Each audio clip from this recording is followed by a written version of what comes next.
Does the independent state legislator theory undermine democracy? Should we ban minors from using social media?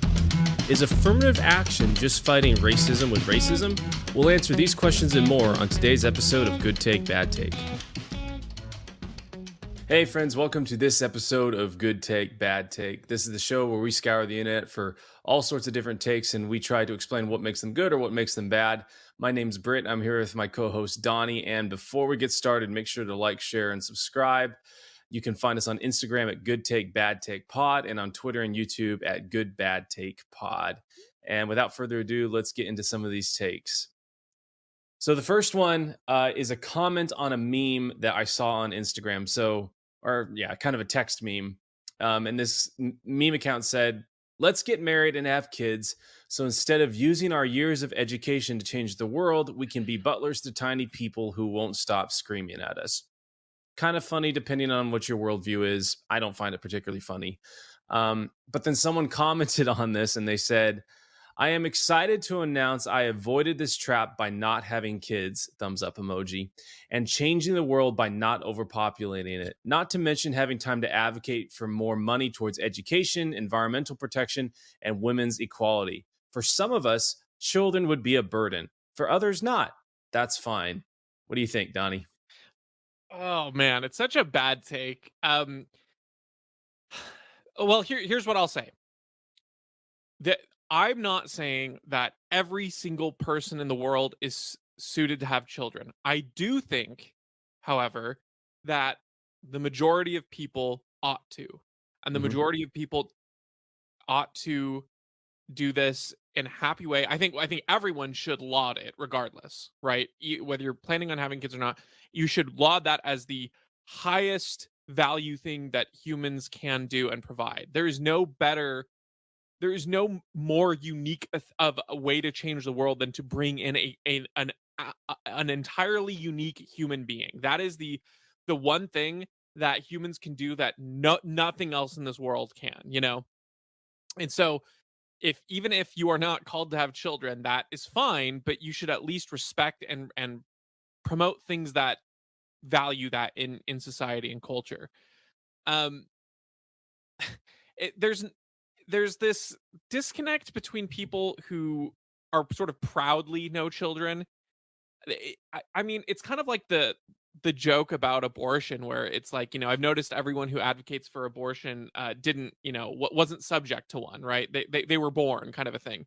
And there's the same level of sort of delusion between, like, in the original meme, it's like, let's get married and have kids and we can be butlers for these tiny people who won't start screaming. You were once that. Like, Yes. people are acting as though it's like, oh my gosh, there's this hell. Your entire existence, if you value it, because both of these memes presuppose that you value your own life so much that you don't want to sacrifice anything. Yes. So you value that, and yet you don't recognize the thing that got you to be what you are and how you came to be. So just the disregard for the value of it, even if you are not called, like, I don't think everyone's called to marriage. I think there are people who should be single. I believe in the service of God, but regardless, it shouldn't change your perspective of the value of marriage, the value of raising and having children. And so the total disdain for that, I think, is culturally very harmful, just to having a balanced, healthy society.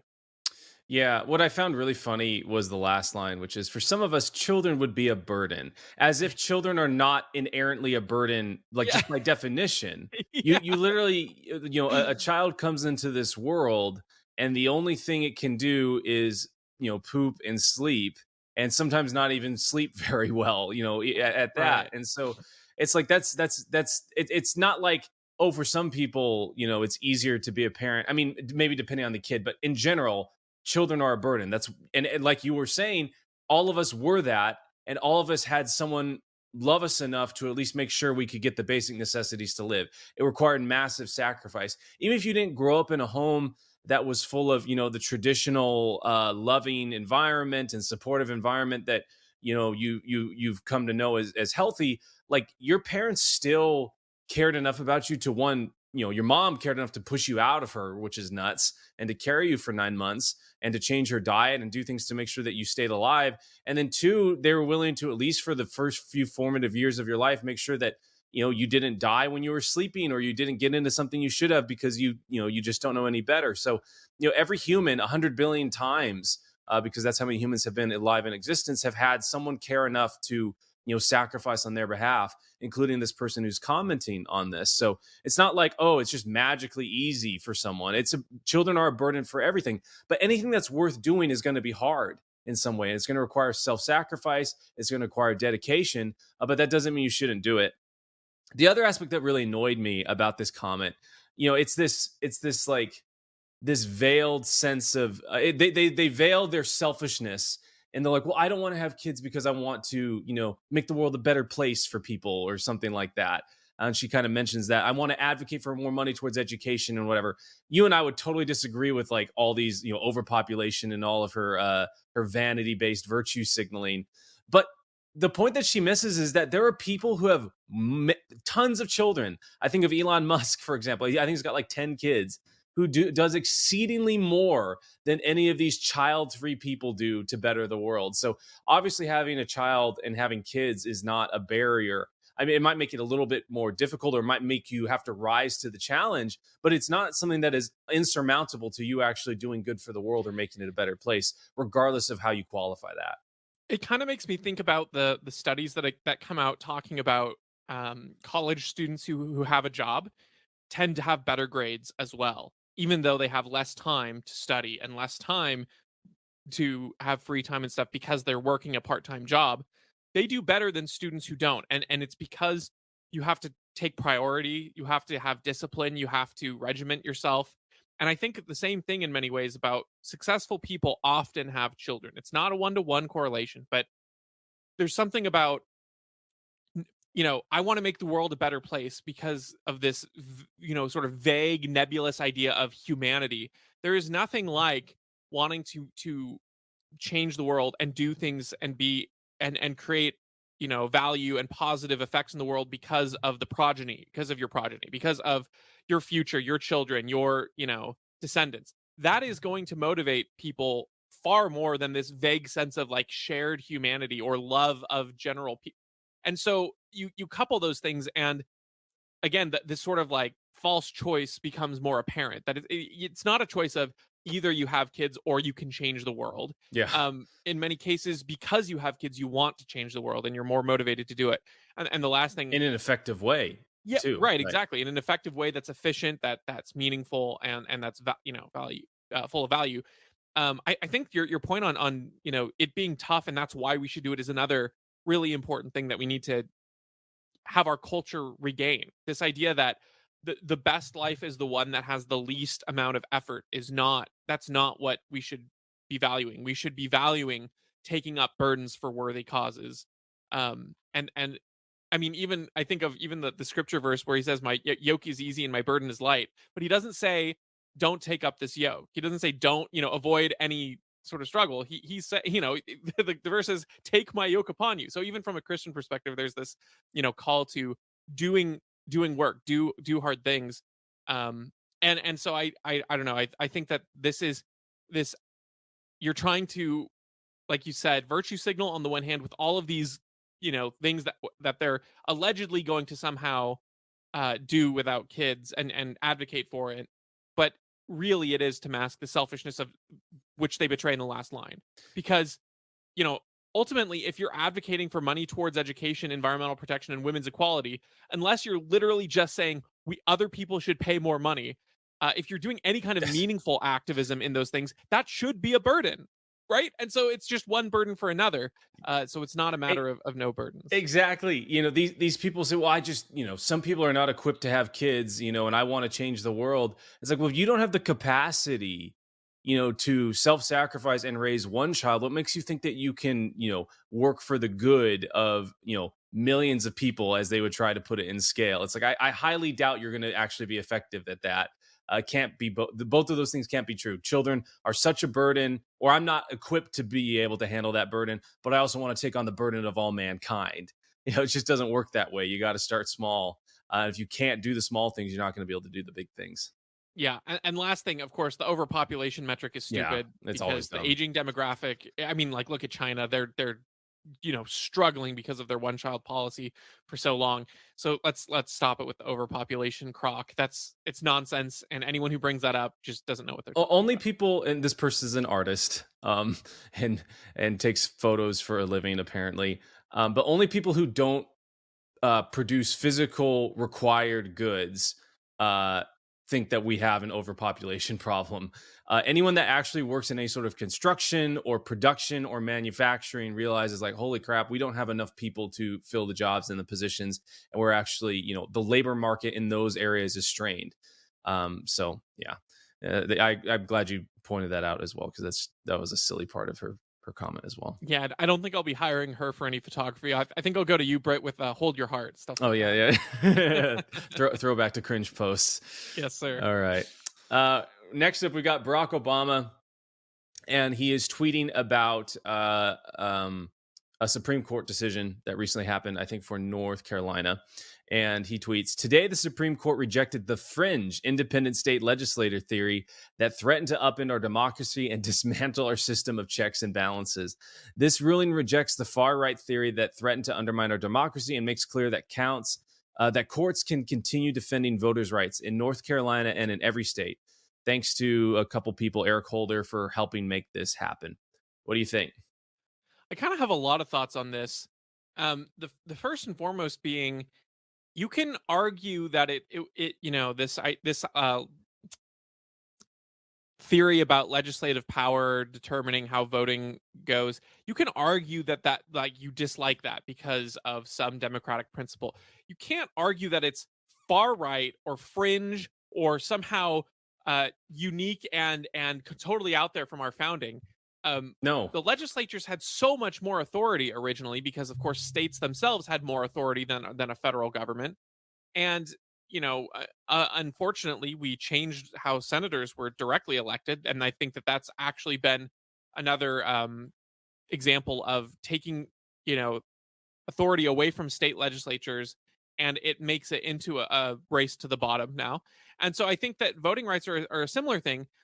The funny thing to me is they're all for saying that independent state legislatures can't determine these voting rights and voting metrics and all that kind of stuff when it doesn't suit them.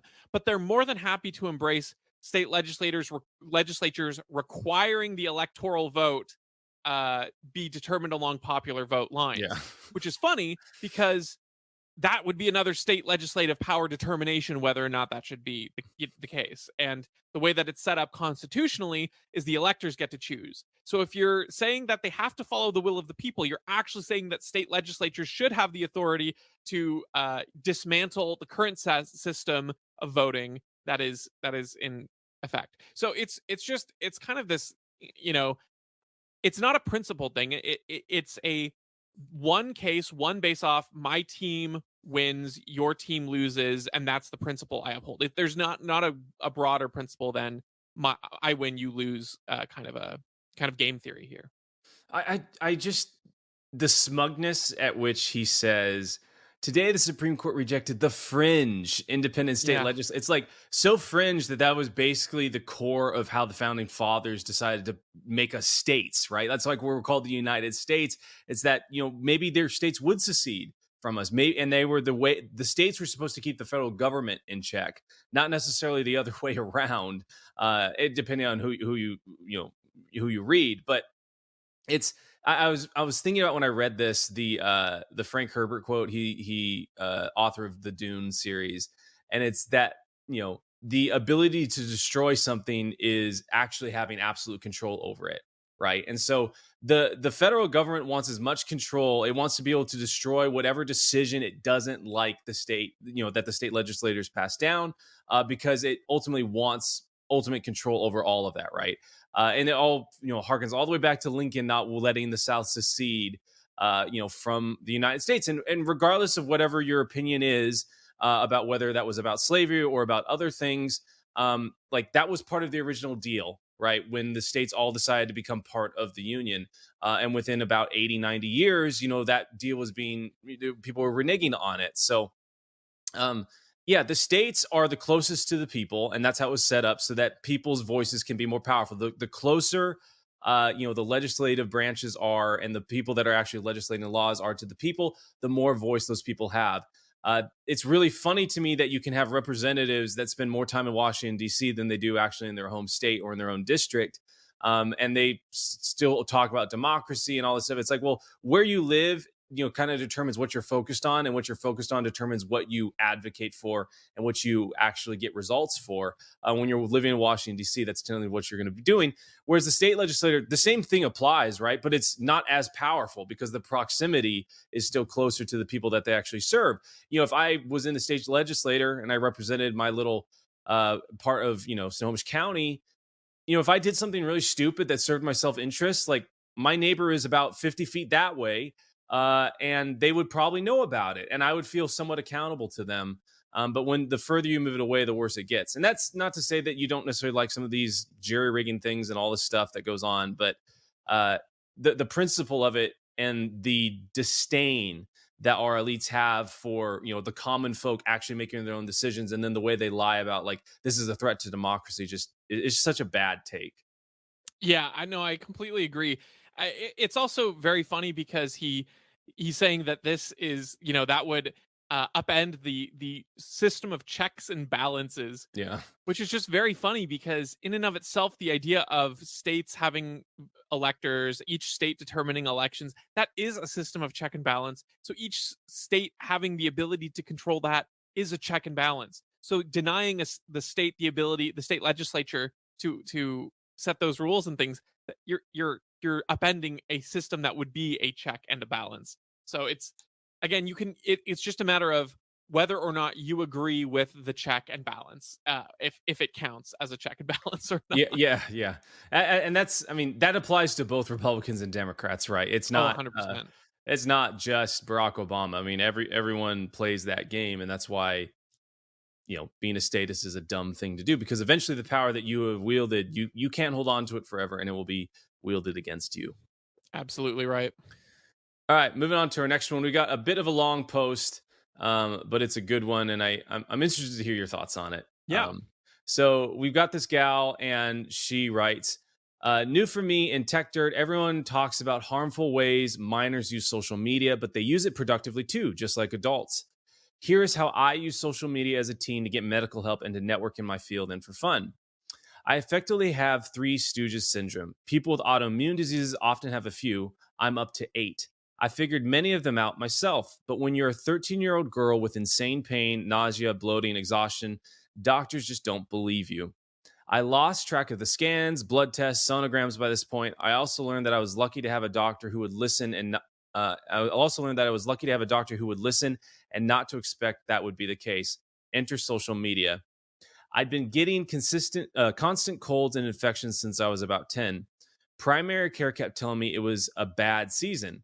When I Googled endometriosis, And endometriosis. endometriosis, thank you, Yeah. plus getting sick all the time, I found someone saying the same, and that they had fibromyalgia. That was on a social media platform. I went to a rheumatologist who confirmed, and Cymbalta has stopped my infections for over a decade. Many proposals completely ban minors from social media, or, as I have discussed, will require age verification methods that decimate security and privacy online. I'm very open about my illness, but many aren't and have the right to keep that stuff private if they choose. Age verification will mean that that's not a possibility anymore. I mean, for gosh sake, I was on Vicodin at 14 because my pain was so bad and it wasn't enough. What do you think? So there's a whole lot more to this thread. As she mentioned, she wrote an article in Tech Dirt for this, and I think this is also excerpts from this, just in case some of the narrative didn't seem to totally flow there. I had to pick and choose because there was a lot. Um, this is honestly a really really interesting and good take to me because Yeah. I've been fortunate that most of my life I have not had to deal too much with tons of medical issues or medical problems. But in the small like the small area that I have had to, it's been kind of crazy how bad the doctors have been Yes. at addressing my specific needs and issues. It took me a long time before they would diagnose me with like sleep apnea, for instance. And I'd been snoring my whole life. I'd been trying, and Um, they tried to reroute me a ton of times. I've had, times when I've come in for allergy things, and they're like, "Oh, it's, been super bad. Like I can't physically move kind of bad." And they like prescribe me, quote unquote, saline. It's like I can just walk into the store and buy that. That's You're not listening to my Yep. problem. And so all of this, I think, is uh the reason why I like this take so much is because people do fearmonger about things like oh, social media is only bad and only corrupts, and they always ignore the benefits and the kinds of value that you can get from this sort of open network communication platform that the internet is. And there's so much good, and the positive stories, are so much less popular than the scare stories and the negative ones. But there is so much good that these tools and the internet that the internet can provide.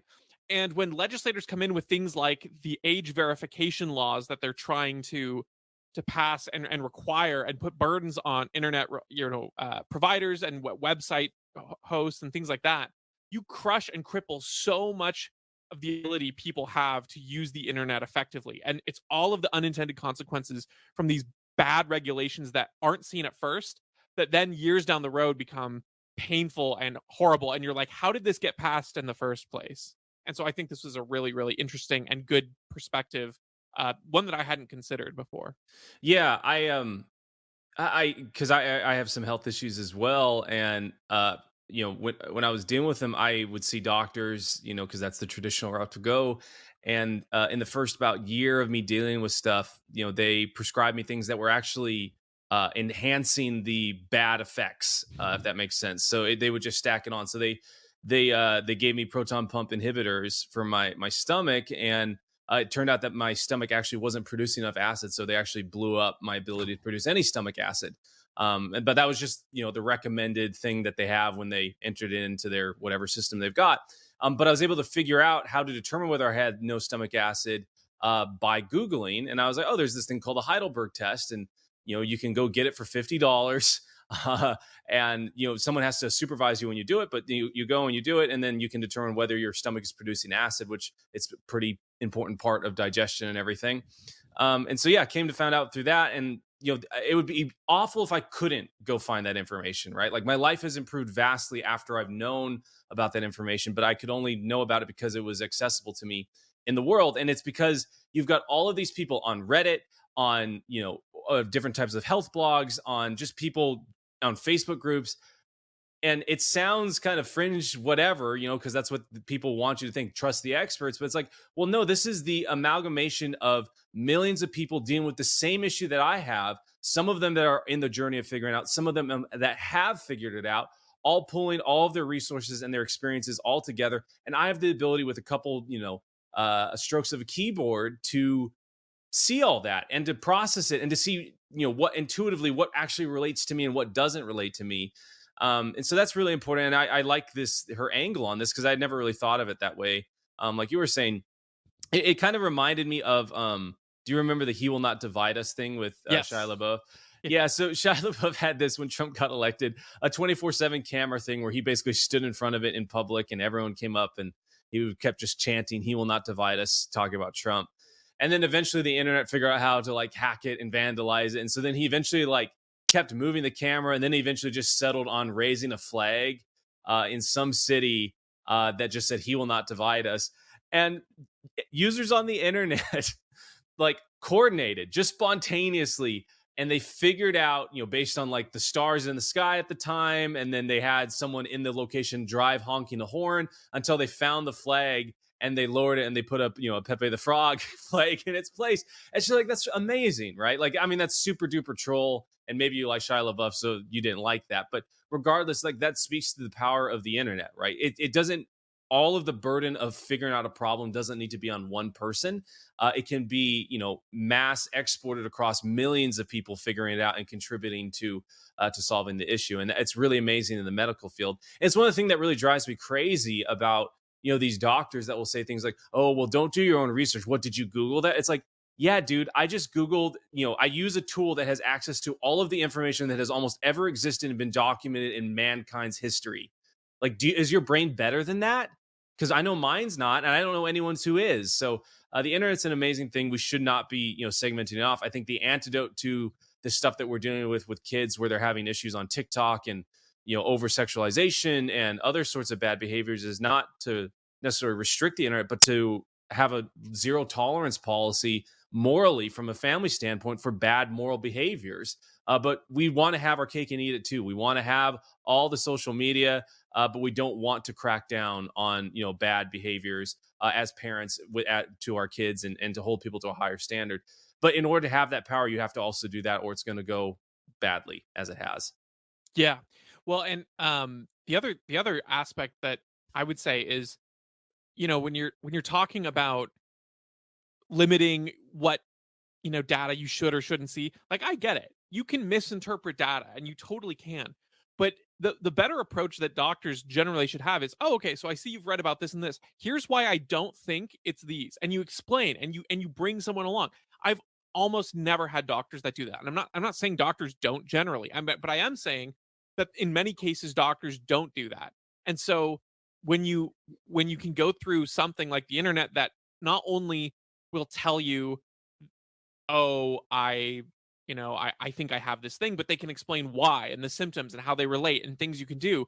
You're getting a much more holistic understanding than a lot of doctors will just tell you, like, do this, do that, take this, don't take that. And think about if we didn't have the internet sort of safeguards and understandings and all that kind of thing in the era of COVID, right? I think that's probably part of the reason why they hate the idea of it so much. Is people looking up and doing their own research because they couldn't control people as much. Being able to look up and find out stats and look at independent numbers and talk about people who've actually had COVID and what their experiences, all these really interesting conversations, and finding out all these different things from people across the internet. It's been an amazing tool to be able to fact check the fact checkers, essentially. Yes. Yep. Absolutely. All right, let's move on to our next one. Yes. We've got Rick Wilson, and he writes, Biden is a better president on every single axis than Donald Trump ever dreamed of being. I don't know about dreamed, because Donald Trump can dream a lot of things. Uh, but foreign policy, wildly superior. Economic results, about the same. Moral character, orders of magnitude better. I don't agree with every policy, but the broad results speak volumes. What do you think about his comparison? Oh my gosh. This is the most normie kind of take I can imagine for a political person. Yeah. Foreign policy wildly superior, really dumping money into Ukraine, and continue. I mean, like, you know, Trump wasn't amazing on foreign policy, but at best, Biden's just been worse. That's Yes. all there is to it. Like, if you're just looking at apples and oranges, Biden hasn't been. I wouldn't say Biden's been the worst president. He did the Iraq withdrawal, which was messy, but like had to happen ultimately. But then you get involved in. Afghanistan. Afghanistan. Oh, excuse me, Afghanistan. Pardon, misspoke spoke there. Yeah. But then you get involved with all the Ukraine nonsense, and you continue bombing in all the places the rest of the world is. So he's really not great on foreign policy. Economic results, same. Maybe to some degree, except that Biden's only continued to increase the spending. Now, I'm not saying Donald Trump wouldn't have, but Donald Yeah. Trump at the very least attempted, or so maybe he said he attempted at reducing, you know, bureaucratic red tape and those kinds of things, which would be a benefit to the economy and would help reduce some of the harms that his massive spending bills enact. And then moral character, this one is just really funny to me because on the one hand, like, yeah, Biden doesn't say things crudely like Trump does, but also Biden is the one who has been putting us in a warfare state all of his life that he's been in office. He's the one who enacted some of the most heinous criminal punishments on racist drug policies and things like that. Um, and so the moral character of Donald Trump is more on his sleeve. But if you think that Biden is just this nice little happy person, you probably also think that all the presidents being friends is like the happiest dream ever. You're not thinking about them as it's the fact that they're all crooks, they're all you know complicit, and they're all war criminals. Yes. Yeah, the foreign policy one, I was surprised he led with that, and then also ranked Biden as wildly superior. Like you're saying, Donald Trump wasn't like the best president on foreign policy, but he's definitely the best in probably my lifetime, I would say, in that we didn't start any new wars. He also tried to broker some treaties and at least had a pretty anti war stance that made the right become anti-war in my lifetime. That's a really incredible thing. Like just 15 years ago, you know, the right was bloodthirsty and wanted to go conquer everywhere. So that's really amazing. Not to mention, you think about Biden's world now. Like, does it feel safer with us on the edge of World War III, where one of the world's major superpowers, other than us, is having a coup inside of it, and they're exiling the coup leader to another country that already has nukes? It's just like it does not sound great. We've been funding that war. We've been stoking the flames in it. That is not more peaceful. So how is that foreign policy more? How is that wildly superior? I guess it's wildly superior if you just want to go conquer everything, but it's not superior if you're in the case of peace. There's also just this really annoying narrative and very elitist that like, oh, with Trump in there, we're the laughing stock of all the countries. He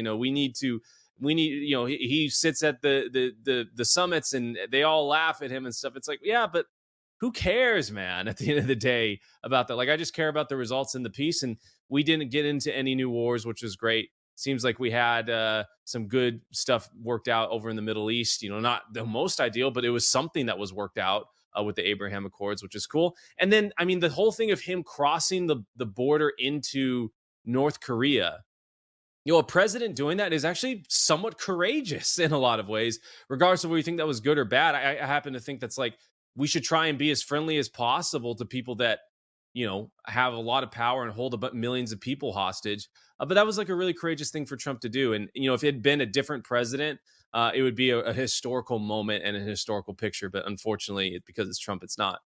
Economic results, I actually agree with Wilson. The same, just awful. It's like all the mess that we're in right now with inflation is because of Trump's, latter day policies.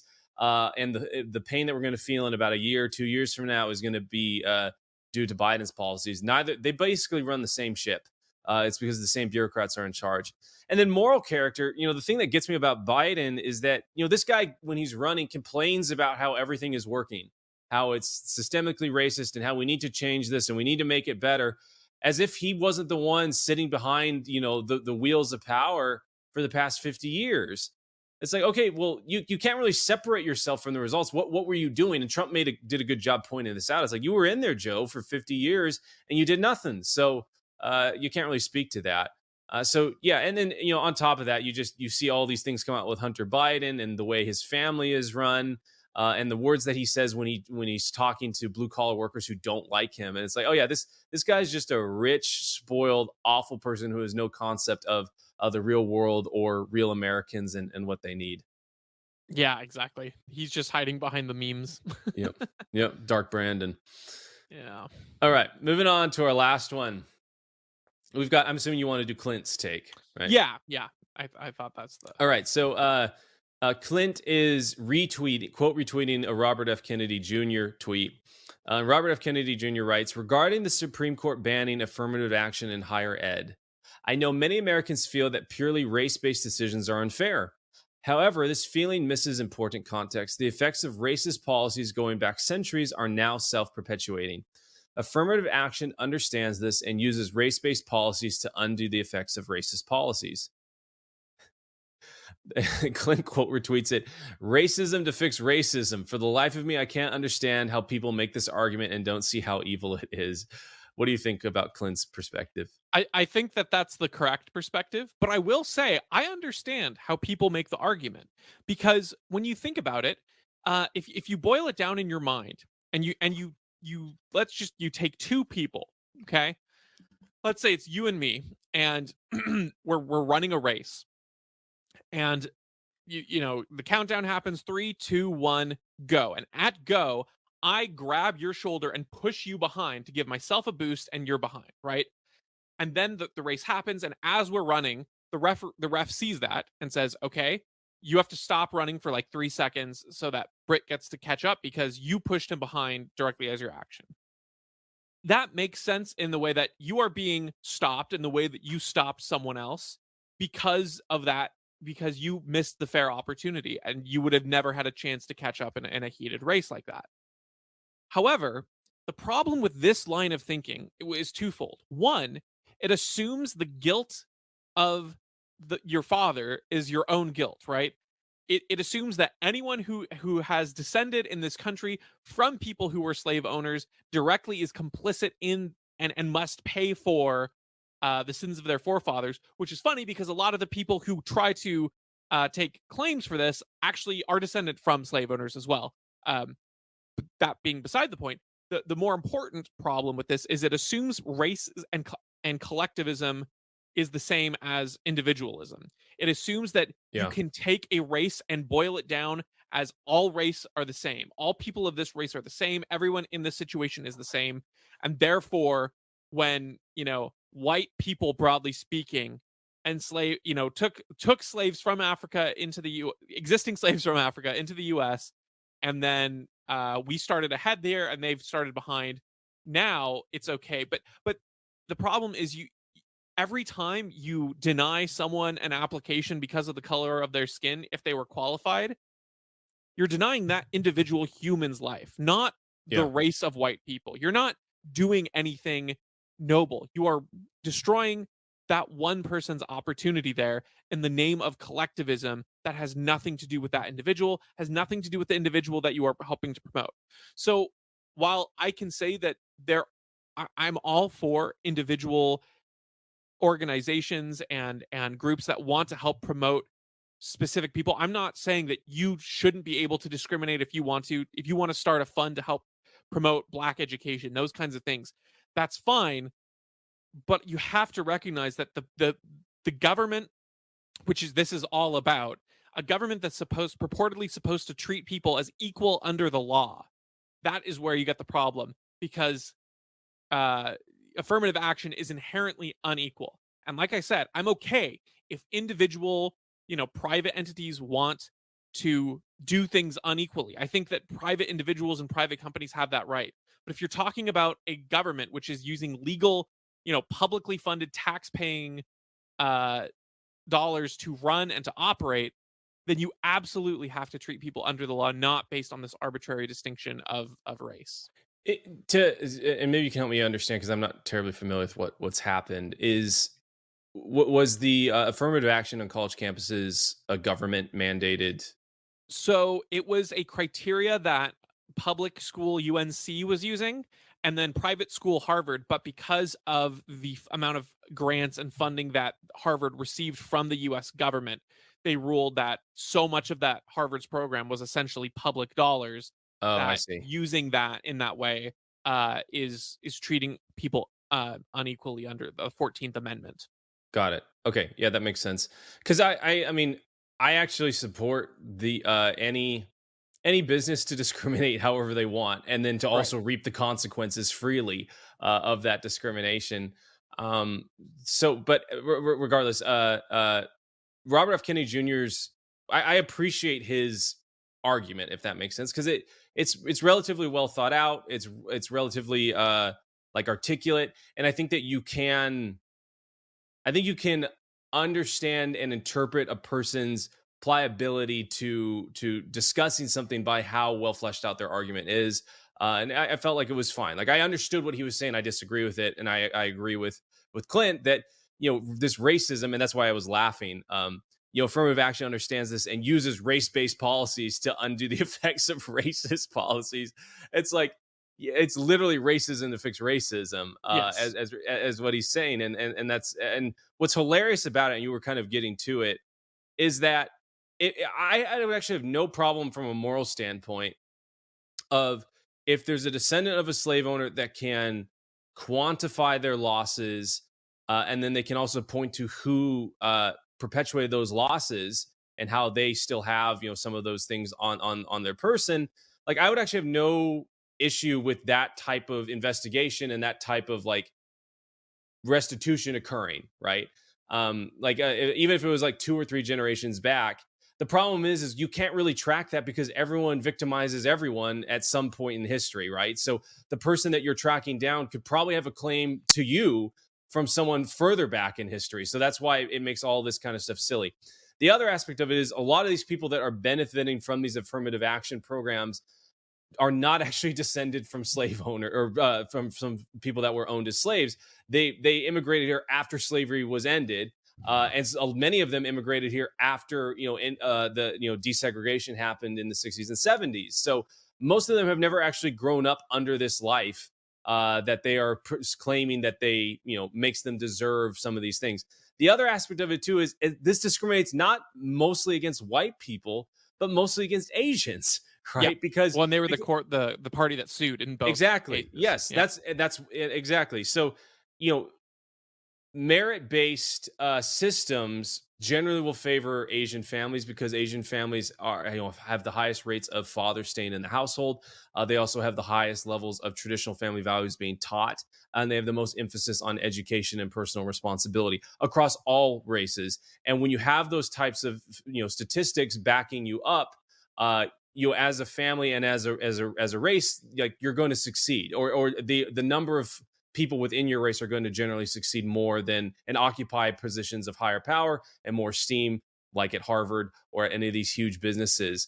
So I think the top earning races in the country are, I think it goes Indian, and then like Filipino, and then like Taiwanese or something crazy like that. Like, it's like the top five are all Asian descent because of those values. So um, the answer to all of this, right, is not affirmative action, but it's to help people become better people. It's to say, hey, like, yeah, you kind of had a bad hand of it, but the fact of the matter is that there are people that have worse hands than you, but they are living a life exceedingly better than you live right now, despite their disadvantages. Like, and that's, no one is served by them being told like, oh yeah, you can't make it, you need a special handout. That crushes the human spirit, whether they know it or not, and it devalues them, as you were saying.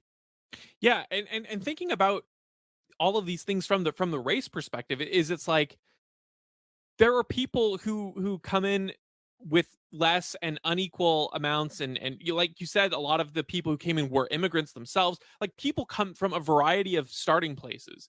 That doesn't mean everyone's entitled to the exact same, lot of you have to start from the exact same place. Like, that's not a solvable problem. There's inequality no matter what. I mean, that's what Thomas Sowell points out so well, is like, by the very fact of being born near the Nile, put people way far ahead than other people who lived in more remote, dry areas. Being born on an island means that you have a different time preference for harvesting and for the availability of crops than someone who lives in a climate where you can only grow in one season. Like, all of these things produce inequality, and that has nothing to do with human action or consequence. And so if you start thinking about the only determination of whether or not someone's entitled to something through reparations is based on their race, which we've already determined is a nebulous thing to prove. It's also nebulous as to whether or not people are responsible for that.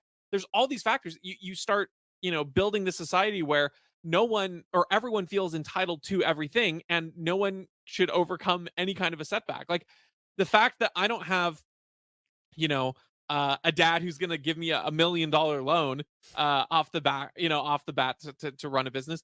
That doesn't mean that Donald Trump somehow owes me any more than someone who immigrated here and happens to be from Africa is entitled to reparations from me, Yeah. because maybe someone up in my family history owned someone who came from their same continent. Like, there's just no level of these connections for it to make sense. And at the end of the day, like you said, this is just racism to fix racism, rather than trying to say, listen, we need to move beyond like grouping people in these collectivist ideas of you are your race and your race is you and all that kind of definition. And let's fix the policies that are going to make people at a disadvantage stay at disadvantage. Let's do things that actually help solve this problem in a real way. And I think that affirmative action is unfortunately just trying to fight fire with fire, and does not solve the problem it intends to. I agree with you there. No, I don't have any more on this one if you don't. Nope, we're good. Awesome. I like Robert F. Kennedy Jr. in general, but some of his stuff is not so great, unfortunately. But Yeah, maybe we'll have a he's good take still of his later. yeah, he's still running in the Democrat Party. That's true. Yeah, exactly. Yeah, yeah. So grade him on a curve, I guess. Yes. Awesome. Well, friends, thanks for hanging out with us. We really appreciate it, and we will catch you on the next one.